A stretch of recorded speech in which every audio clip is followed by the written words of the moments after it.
बघा, जसं एकनाथराव शिंदे साहेब जेव्हा मुख्यमंत्री होते, आताही ते महायुती म्हणून काम करत आहे।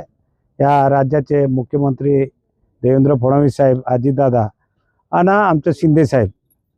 पण या मतदारसंघामध्ये कालही पाडली इथे काँग्रेसमधून कार्यकर्त्याने 200 पेक्षा जास्ती लोकांनी ते प्रवेश केला आणि आज 500 पेक्षा जास्ती भारतीय जनता पार्टी आणि काँग्रेसचे लोकांनी प्रवेश केला। कारण त्यांना विश्वास आहे की या भागामध्ये काम करत असताना मी ज्या पद्धतीने लोकांचे काम करतो त्या पद्धतीने लोकांनी एक मोठा विश्वास ठेवला।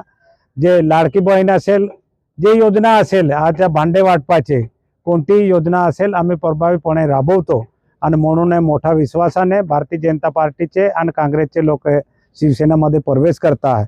मी तुम्हाला सांगतो, निवडणूक येता 90% हे शिवसेनेमध्ये माझ्या मतदारसंघामधले सगळे कार्यकर्ता होऊन